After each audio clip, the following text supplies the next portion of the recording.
बिस्मिल्लाहिर्रहमानिर्रहीम। अस्सलामु अलैकुम अज़ीज़ तलबा व तालिबात। चंद नए अल्फाज और मतलब के साथ आपकी खिदमत में फिर हाज़िर हूँ। चंद नए अल्फाज हम लिखेंगे और साथ ही उनका मतलब भी आपको समझाएंगे और अल्फाज कैसे लिखे जाते हैं फॉर्मेशन भी बताई जाएगी। अल्फाज की बनावट आप लोगों ने समझनी है और उसको सीखना भी है। तो पहला लफ्ज़ हम लिखते हैं खरामा। खरामा खे के साथ सादा रे लिखी जाती है। खरामा मीम अलिफ मा ऐसे भी लिख सकते हैं। खरामा का मतलब होता है आहिस्ता आहिस्ता चलना। तो खरामा खरामा यानी टहल टहल कर जो चलते हैं, आहिस्ता लिख देते हैं एक लफ्ज़ आहिस्ता। आहिस्ता लिखते हुए इस चीज़ का ख्याल करें कि हे किस तरीके से ये बनाई जाती है। फिर सीन के 3 दंदाने बना के फिर तेहता आहिस्ता। चलना भी देख देते हैं आहिस्ता चलना, आहिस्ता चलना। दूसरा लफ्ज़ लिखते हैं अफसुर्दा।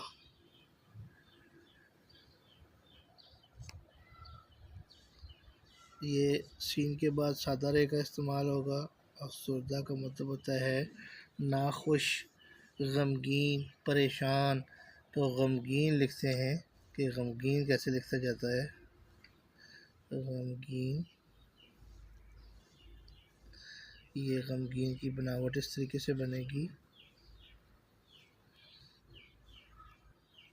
परेशान भी लिख देते हैं परेशान। परेशान के लिए ये का शोशा बनेगा और शीन अलिफ शाह परेशा और नून परेशान। अगला लफ्ज़ लिखते हैं एहतराम।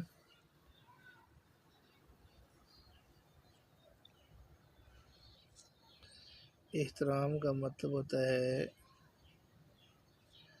इज़्ज़त करना किसी की। तो इज़्ज़त का लफ्ज़ भी लिख देते हैं ये इज़्ज़त। अच्छा, इज़्ज़त आइन के साथ फ़ौरन अगर नीचे की तरफ कोई लफ्ज़ हो जैसे जे रे वगैरह स्लाइड वाली, तो ये फ़ौरन आपने नीचे आ जाना है। उसको आगे लंबा करके लिखेंगे तो उसमें दरमियान में फिर एक और लफ्ज़ भी समझा जाएगा, तो इसलिए फ़ौरन नीचे आ जाना है। अगला लफ्ज़ लिखते हैं ज़ाबिता।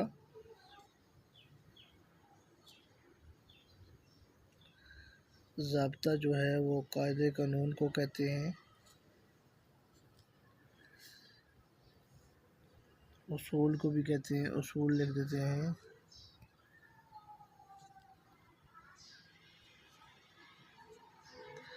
कायदा भी लिख देते हैं।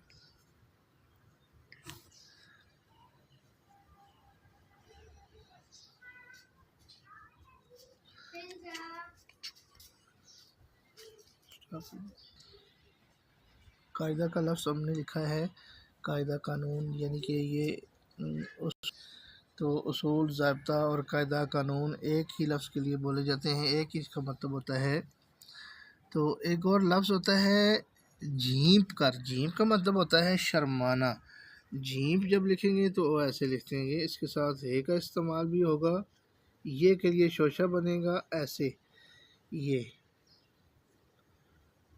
झींप कर, यानी इसका मतलब होता है शर्मा कर। शर्मा भी लिख देते हैं शर्मा कर मीम अलिफ मा, ये वाला भी लिख सकते हैं, दूसरा भी लिख सकते हैं शर्मा कर। अगला लफ्ज़ है कस्बा। काफ लिखने के बाद स्वाद का दंदाना बना के फिर बेहिबा इसके साथ अलग लिखा जाएगा, ये कस्बा। कस्बा आपको पता है कि शहर से छोटी जो बस्ती होती है उसको कहते हैं। शहर से छोटी बस्ती लिख देते हैं, शहर से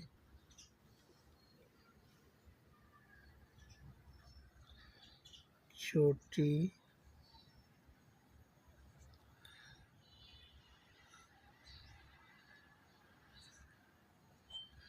बस्ती भी आपको लिख के दिखाते हैं। बे के लिए शोशा बनेगा, सीन के 3 दंदाने के बाद फिर इस तरह स्लाइड बनाएंगे। बस्ती। खिलाफ वर्जी लफ्ज़ होता है, उसको मतलब होता है उसूल तोड़ना, तो खिलाफ वर्जी हम लिखते हैं।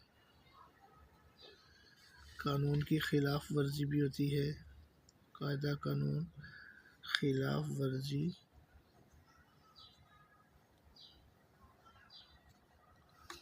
उसूल तोड़ना को कहते हैं।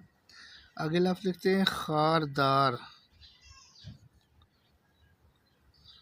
खारदार, खार कांटों को कहते हैं और कांटेदार जो चीज़ होती है उसको कहते हैं खारदार। तो लिख देते हैं कांटेदार, कांटेदार। तो अज़ीज़ तलबा व तालिबात, उम्मीद है कि आपको आज का सबक समझ आ गया होगा। इनकी फार्मेशन, इनकी बनावट मुकम्मल तौर पर जहन में बैठ गई होगी। इसकी मज़ीद आप प्रैक्टिकली भी किया कीजिए। आप लोग जब तक लिख कर इसको चेक नहीं करेंगे आपको अल्फाज लिखने नहीं आएंगे। इंशाअल्लाह उल अज़ीज़ अगले सबक में आपकी खिदमत में फिर हाज़िर होंगे। अल्लाह हाफ़िज़। अस्सलामु अलैकुम व रहमतुल्लाहि व बरकातुहू।